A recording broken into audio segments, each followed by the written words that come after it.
چرا بچه درود بر شما. اومدیم با تجربه من از انیمه فریرن بعد 1 سال.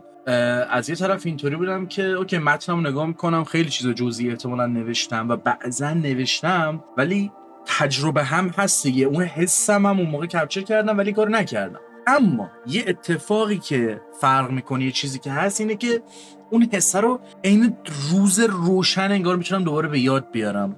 من جدیدن کلا این اثر که تجربه میکنم، خب هی بیشتر و بیشتر چیز میز راجبه بهش مینویسم که اگه 1% عقب افتاد کاملا یادم باشه که چه حسی گرفتم. ولی خب این کارو نمیکردم، هی کلی‌تر قبلا مینوشتم چون فکر میکردم ویدیوشو قرار سریع درست کنم.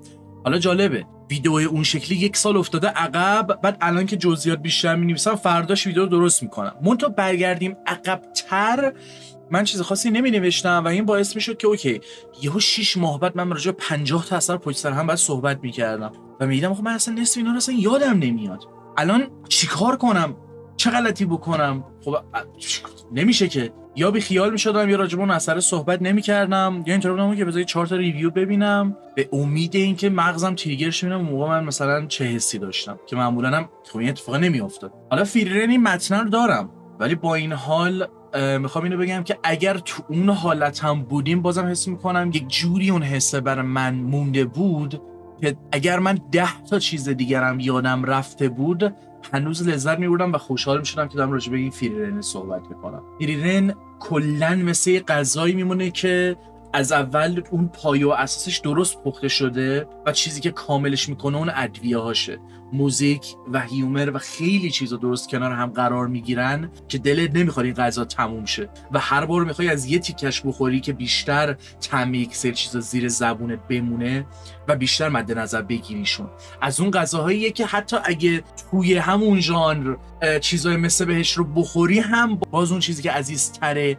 اون چیزی که طعمش بر تو سنگینی میکنه و بهش فکر میکنی چیزی جز حس خوب برای تو نمیاره و خاطرات مخصوص خودش اون فریرنه. کمدی رو خودش داره، رومنس رو خودش داره، دنیا داره بگاه میره ما بریم سایت کوست بزنیم اینو داره، جنوساید و قشنگ و گوگلی مگولی نشون میده، جاستیفیکیشن میکنه. چی بهتر از این؟ وایب حس رو من دوست داشتم، موزیک بنگر بود. یعنی ما فریرن رو هفتگی میدیدیم و از معدود اثرایی بود که هفتگی دنبال میکردیم و این هفتگی دنبال کردن عشق بود واقعا، چون مخصوصا که ما بینش چیز عجیب و غریبی نمیدیدیم. اصلا یکی از دلایلی که ما خیلی موقع هفتگی نمیبینیم اینه که آقا ولش کن ما بینش قرار 5 اثر دیگه ببینیم اینو یادمون میره. ولی فریرن رو حتی مثلا هفتگی که میگذشت میگفتیم آقا بیا یه 2 اپیزود برگردیم عقب، یه اپیزود برگردیم عقب و شات‌اوت بدم به سینا که با هم هفتگی میدید و چقدر خوش میگذشت. مای چف، مای برو، هر اپیزود تمام میشد میشستیم نیم ساعت هم تازه راجع به اثر صحبت میکنیم و هایپ بودیم، لذت میبردیم چون کلیت قضیه رو خیلی دوست داشتیم و خب یک مسیری بود، یک سفری بود که داشتیم باش طی می‌کردیم. یه سری جاها از چیزای ریزی که اثر انجام میدادم خیلی بیشتر لذت می‌بردیم و تصمیم‌های نویسندگی برای شکل روایت که مثلا اون موقع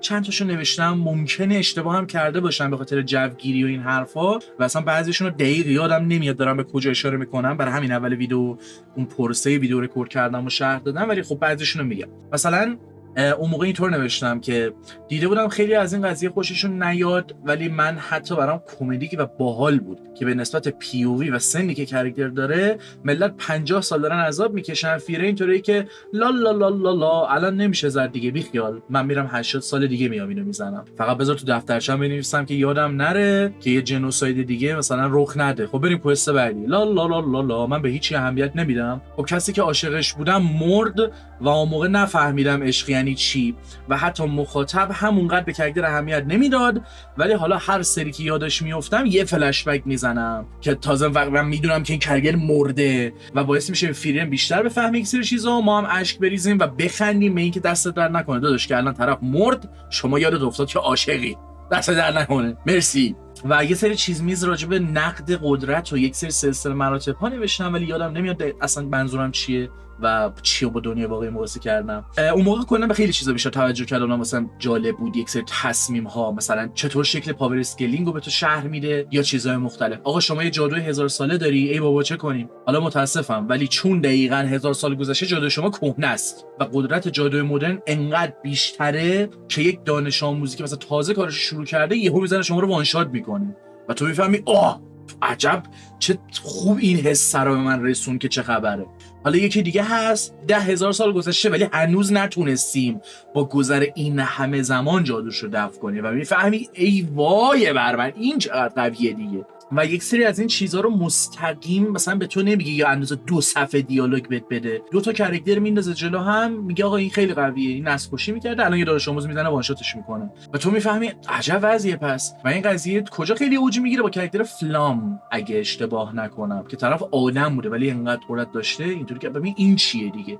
سورپرایز بودم کنن یک سری چیز ریز این شکلی چیزها چطور تعریف میشن و این حرفا. و یه چیزی که دوباره نیازه بگم تو پرانتز اینه که از 1 سال گذشته از فیلم و من این جزئیات رو بعضا میتونم راجعشون صحبت کنم به لطف اون وایس و متنا، ولی خودم هم بعضا ممکن اشتباه کنم یا درست یادم نباشه به چی دارم اشاره میکنم. اگه ویدیو شامل خطا بود بگید تو کامنت ها. یعنی میگم الان من اون حسی که از فیلم گرفتم و کامل یادمه اون مسیر گادم، ولی خب اون جزئیات ابجکتیولی دارم از این متنا کمک میگیرم که آره یه سری چیزای اینجوری داشته که چشم منو کچ کرده، ولی در نهایت چیزی که تا الان واسه من مونده دقیقاً همون حس است که من همون موقع دوست داشتم، الانم بهش فکر میکنم، مثلا حالم خوب میکنه. انیمه کژوالی یه جوری فابریک و یک سری چیزا رو بهت نشون میداد تو انیمیشن اینطوری بود که دهنتو سرویس چرا چطوری. یاد یاکوزا یه سری اثرا مینداخت منو که خیلی نرمال دوربین میاد پایین و بهت یه چی نشون میده که اگه پاز نکنی خیلی راحت هم ازش رد میشه اصلا، ولی تو داری فریاد میزنی عشق میکنی از چیزی که دیدی.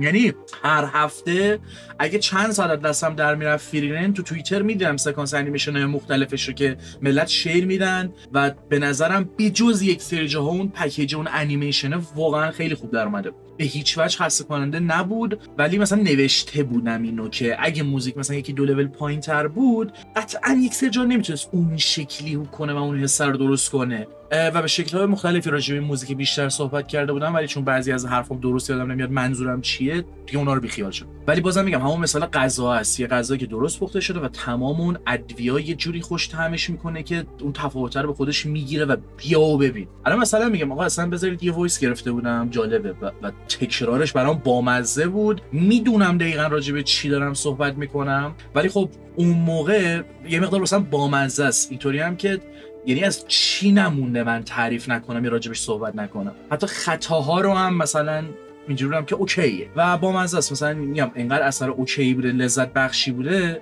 که مسیر باحالیه واسه من در آورده. حالا وایس رو میذارم گوش بدید و اون شاتر هم میذارم رو صفحه که به راجب چی دارم صحبت میکنم. مثلا اون موقع وایس گرفتم حقیقت یا مثلا واقعیت میتونه زیر و روشه. خب بعد مثلا معمولا تو جاهایی که این افکت رو میبینی که اون ببین آسمون رو تو به عنوان یه بوردر در نظر بگیر، به عنوان یه لیمیتیشن در نظر بگیر، به عنوان یک مثلا چیزی که اگر بشکنه، اگه مثلا اون چه بدونم تو مثلا تو یه انیمه دیگه هم اتفاق داشتم میدم اینو داشت میگفتش که دور بر ما دیواره، بعد از دیوار میون بیرون فنسه. خب بعد اینطوری میکنن ما الان بیرونیم و تو بیرون هست و آسمون رو نگاه میکنه میگه آه چرا اینقدر اون سقف این دوره چون بزرگه و حس میکنه مثلا از اونم میتونه بره بیرونتر فاصله بگیره.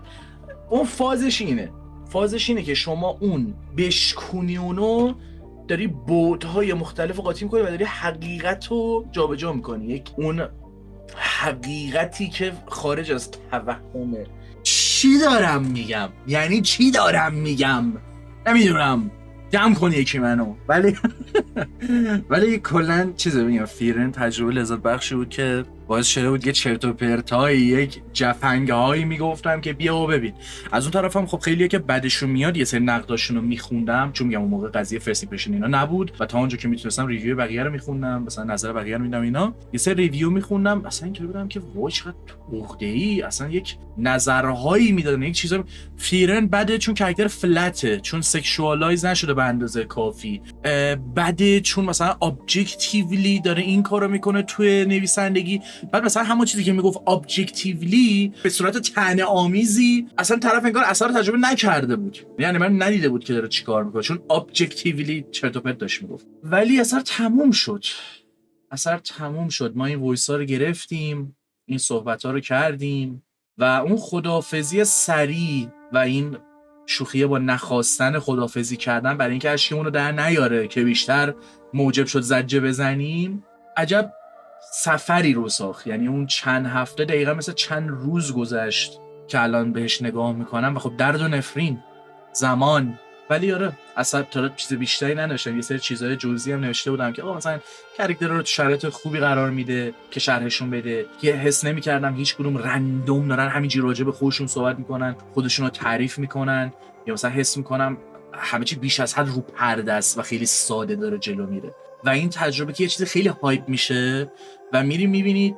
هایپ الکی نیست، تو پیش خودت میگفتی که حالا بریم ببینیم چیه دیگه، و یهو خودت هم عشق میکنی، خیلی لذت بخشه. یه سفر باحالی رو ساخت با این کاراکترها و به شدت منتظر سیزن 2 هستم. تو می that's cinema.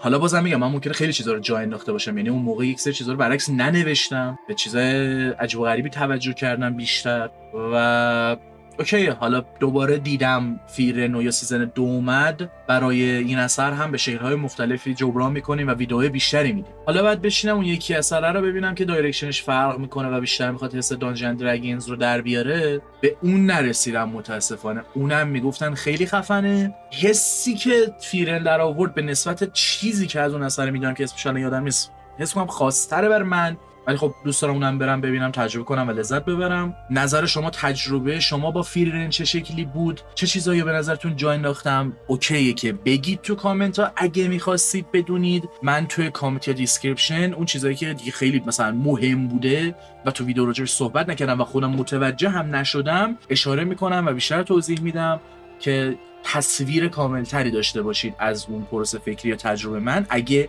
یادم باشه. ولی آره دوست داشتم در هر صورت هر جوری که هست برای فیرن یه ویدیو بدم. امیدوارم که از اثر از این ویدیو لذت برده باشید. چیز دیگه نمیمونه. دمتون گرم و شب و روزگار خوش.